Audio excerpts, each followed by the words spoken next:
वाह वाह वाह वाह, बहुत बढ़िया बहुत बढ़िया।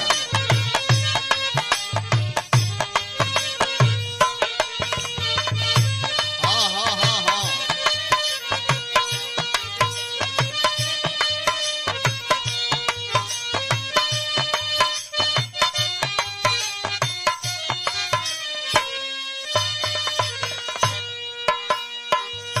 साथियों, आज लोकतंत्र का सबसे बड़ा त्योहार चुनाव आया है।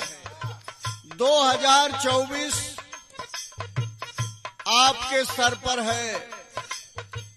धीरे धीरे चुनाव का वक्त करीब आता जा रहा है और इसमें सारे दल मन के लोग अपने अपने प्रचार में लगे हैं। इसी बीच में श्री भीम प्रसाद राजभर बहुजन समाज पार्टी की शेरनी बहन कुमारी मायावती जी ने आपके बीच में भेजा है, जिनको बहन कुमारी मायावती जी ने प्रदेश का अध्यक्ष बनाया और श्री भीम राजभर आपके बीच 71 लोकसभा सलेमपुर से आज हमारे प्रत्याशी हैं। यह रिकॉर्डिंग श्री जनार्दन सिंह यादव के सौजन्य से कराई जा रही है और भीम राजभर के समर्थन में जनार्दन सिंह यादव कूद गए। अपनी लाव लश्कर लेकर के इस चुनावी जंग मैदान में चल रहे हैं। हमारा चुनाव निशान, सबसे बड़ा निशान हाथी है और हाथी की एक एक बटन दबा करके हमारे भाई भीम राजभर को आप विजयी बनाएंगे और लोकसभा दिल्ली पहुंचाएंगे। इसी अरमान के साथ मैं आपके बीच में यह गीत दे रहा हूं। अब की हाथी पर बटन दबावे के बाद भीम राजभर के विजयी बनावे के बाद, अब की दबावे के बाद हो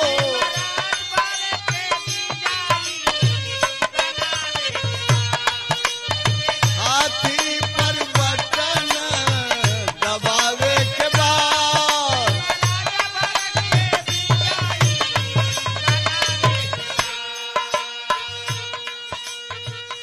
साथियों, भीम राजभर बहादुर कलेजा का आदमी बड़े बड़े माफिया डांग से लड़ने में पीछे नहीं हटे। लड़ा दिया अगर पार्टी तो मऊ की सीट पर लड़ गए। बेचारे 2 बार धोखा खाए हैं और लोग जो यहाँ लड़ रहे हैं वो लोग तो एक एक बार 2-2 बार 3-3 बार मलाई खा चुके हैं। लेकिन यह गरीब का बेटा, जिगर वाला राजभर का बेटा आपके बीच चुनाव लड़ रहे हैं। तो आपका हमारा सबका एक कर्तव्य है कि एक एक बटन हाथी की दबा करके इन्हें भारी बहुमत से विजयी बनाएंगे। इसलिए कहनाम है क्या, भीम राजभर लड़ाई बढ़ के लड़े, दुश्मनों के छाती पर चढ़ के लड़े। अब के भीम जी के दिल्ली पठावे के बाद, वो पठावे के बाद माया बहिना के पीएम बनावे के बाद, भीम के दिल्ली पठावे के बाद हो पीएम बनावे के बाद, भीम राजभर के दिल्ली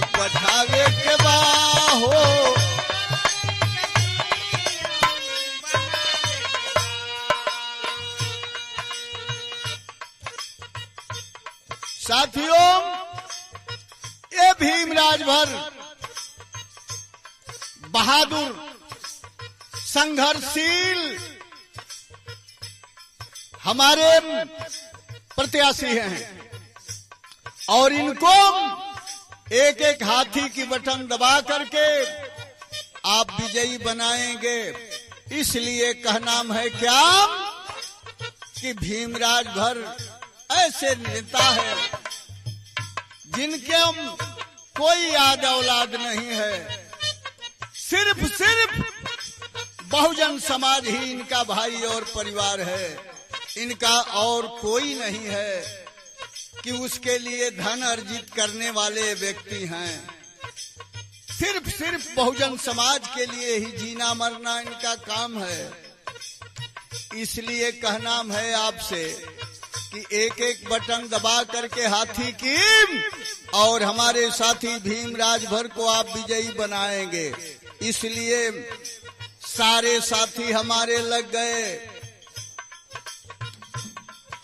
जनार्दन सिंह यादव लान कर दिए, भीम राजभर के साथे वो चल दिए। अब की बहुजन के मिशन बढ़ावे के बा हो, बढ़ावे के बा।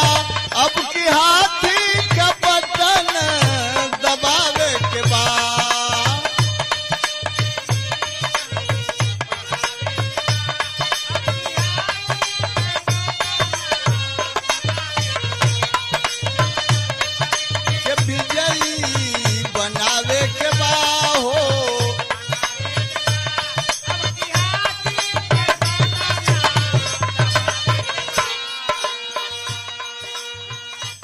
देख रहे हैं देश में महंगाई की मार, झूठ फरेब जुमला बोलने वाले लोग हम लोगों को ठग लिए। आज ये देश कहां जा रहा है? देश को बेचने वाले लोग अमीरों की झोली भर रहे हैं, हम गरीबों की झोली खाली है। रोटी थाली से गायब हो गई। इस परिवेश में हम लोगों को करना है मित्रों, साथी भीम राजभर बहादुर हो, आदर पावे खातिर दुनिया में आतुर हमें।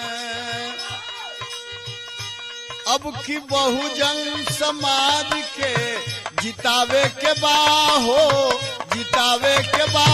अब की हाथी पर बटन दबावे के बा।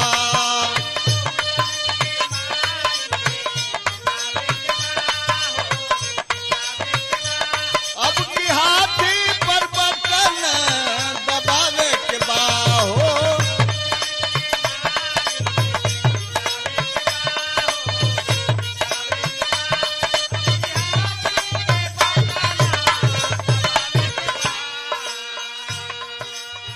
सुरवल्ली अकेला जी और हारमोनियम पर मेवालाल जी, कोर्स पर अर्जुन जी, रविंदर जी, ये सारे साथी हमारे अपने अरमान से इस गीत को गा रहे हैं। मायावती जी के शासन को आपने देखा है। बाघ और बकरी को एक घाट पर पानी पिलाई मायावती बहन जी। सारे गरीबों के विकास के दरवाजे खोली माया बहन जी। चारों तरफ पूरे देश प्रदेश में एक लहर चल रही है कि अगर प्रधानमंत्री लायक कोई चेहरा है दुनिया के अंदर तो सिर्फ बहन कुमारी मायावती जी हैं। इसलिए कहनाम है का बाबा साहब संविधान को बना कर गए, सबको बराबरी का दर्जा दिखा कर गए। अपने संविधान के अपने संविधान के अब बचावे के बा हो, बचावे के बा। अब की हाथी का बटन दबावे के बा, अपने बचावे। भीमराज भर के विजयी बनावे के बा,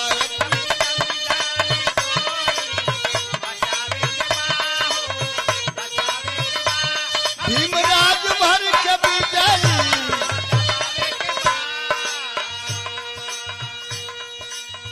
भैया भीम राजभर आप सबके कंधे से कंधे मिला करके पूरे लोकसभा सलेमपुर के अंदर, चाहे वो बांसडी हो, चाहे सिकंदरपुर हो, चाहे बेलथरा हो, सलेमपुर हो, भाटपार रानी हो, चारों तरफ से एक ही आवाज आ रही है, क्या?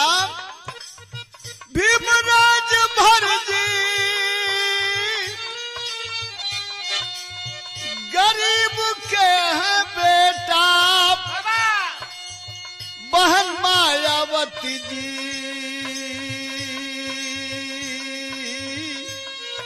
कि आप हैं चहेता। भीम भाई के दिल्ली, भीम भाई के दिल्ली पहुंचावे के बा हो, पहुंचावे के बा। अब की हाथी का बटन दबावे के बा, भीम भाई के दिल्ली पहुंचावे के बा हो, अब की हाथी का बटन दबावे, भीम भाई के दिल्ली पहुंचावे के बा।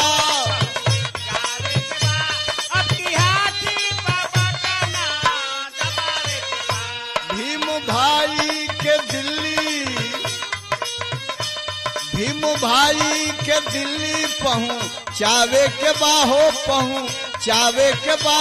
अब की हाथी का बटन दबावे के बा, भीम भाई के दिल्ली पहुंचावे के बा हो, पहुंचावे के बा।